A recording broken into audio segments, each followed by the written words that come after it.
Vinayaka Mission's Kripananda Warrior Engineering College, Salem campus. Admissions open now. Join and become the engineer of tomorrow.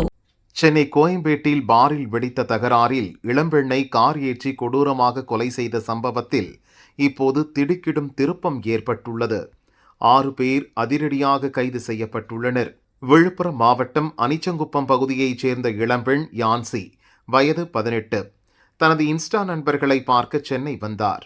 17 வயதான தனது தோழி ஒருவரின் வீட்டில் தங்கினார். நேற்று இரவில் தோழியுடன் கோயம்பேட்டில் உள்ள தனியார் மதுபான பாருக்கு சென்றார். கூடவே 2 ஆண் நண்பர்களும் சென்றிருந்தனர். வீக்கெண்ட் என்பதால் மதுபான பாரில் ஆட்டமும் பாட்டமுமாக இருந்தது. யான்சியும் தனது நண்பர்களுடன் சேர்ந்து டான்ஸ் ஆடினார். அப்போது டான்ஸ் ஆடிக்கொண்டிருந்த இன்னொரு டீமைச் சேர்ந்த இளைஞர்களில் ஒருவர் கை யான்சியின் இடுப்பில் பட்டுவிட்டது. இதனால் இரு தரப்பினரிடையே கடும் வாக்குவாதம், கைகலப்பு ஏற்பட்டது. உடனே 2 தரப்பைச் சேர்ந்தவர்களையும் பாரில் இருந்த பவுன்சர்கள் வெளியேற்றினர். நள்ளிரவில் பாருக்கு வெளியேவும் பயங்கர சண்டை நடந்தது. ஒருவர் மீது ஒருவர் கல் வீசி தாக்கினர்.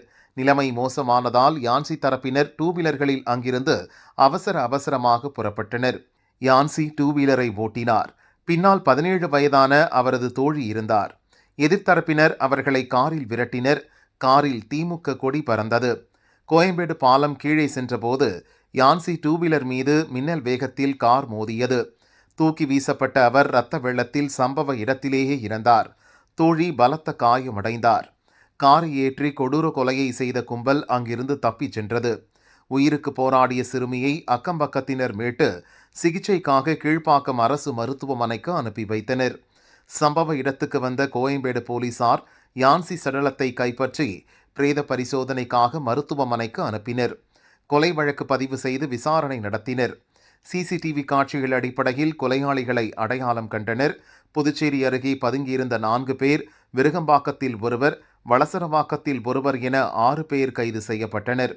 விசாரணையில் அவர்கள் சுமந்த், சக்திவேல், பாலகுரு, கிஷோர் உள்ளிட்ட 6 பேர் என்பது தெரியவந்தது. இதில் சுமந்த் தான் முக்கிய நபர். இவர்தான் காரை ஓட்டி சென்று யான்சி மீது ஏற்றியது. அவரிடம் நடந்த விசாரணையில்தான் பாரில் நடந்த தகராறு கொலையில் முடிந்தது தெரிய வந்தது. இதற்கிடையே காரில் திமுக கொடி பறந்தது பற்றி போலீசார் விசாரித்தனர். அப்போது கார் தனது உறவினருடையது. அவர் முன்பு முக்குலத்தூர் புலிப்படையில் இருந்தார். திமுகவின் கூட்டணி கட்சி என்பதால் அந்த கொடியை கட்டியிருந்தார் என்று சுமந்த் கூறியிருக்கிறார். இதை போலீசாரும் உறுதி செய்தனர். தொடர்ந்து விசாரணை நடக்கிறது. சென்னையில் நடந்த இந்த பயங்கர கொலை சம்பவம் கடும் அதிர்ச்சியை ஏற்படுத்தியுள்ளது.